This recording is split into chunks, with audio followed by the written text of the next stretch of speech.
Planes. There are four anatomical planes: sagittal, frontal, transverse, and oblique. Sagittal plane. It divides the body into left and right.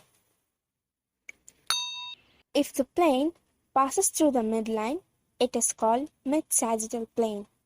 If the plane doesn't pass through the midline, it is called parasagittal or paramedian plane.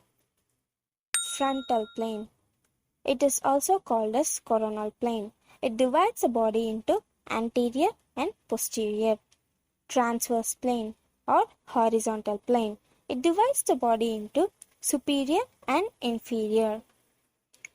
I think you already know what anterior, posterior, superior, inferior from my previous video. Oblique. Any diagonal section, crosswise, as you see in this picture.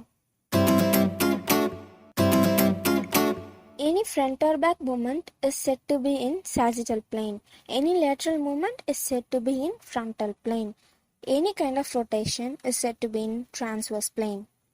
You need these things when we go to all kind of movements like flexion, extension, abduction, adduction. Axis. Straight line around which an object rotates. Axis is 90 degree to the plane. For example, sagittal plane. Sagittal plane, its movement is front or back. Why its movement is front or back? Because it is following its plane. Coming to the axis, if we draw a line perpendicular 90 degree to a sagittal plane, it is called transverse axis. So, front or back movement is flexion or extension. It comes under sagittal plane and transverse axis. Coronal or frontal plane. Its movement is lateral. Why it is lateral? As like sagittal plane, it is also following its plane.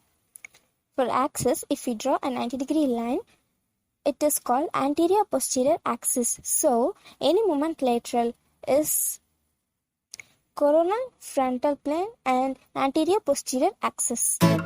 Transverse plane. Any kind of rotation comes under transverse plane.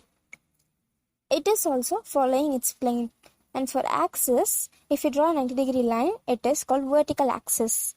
So, any kind of rotation comes under transverse plane and axis called vertical.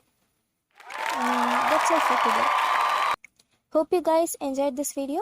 Please like and subscribe my channel.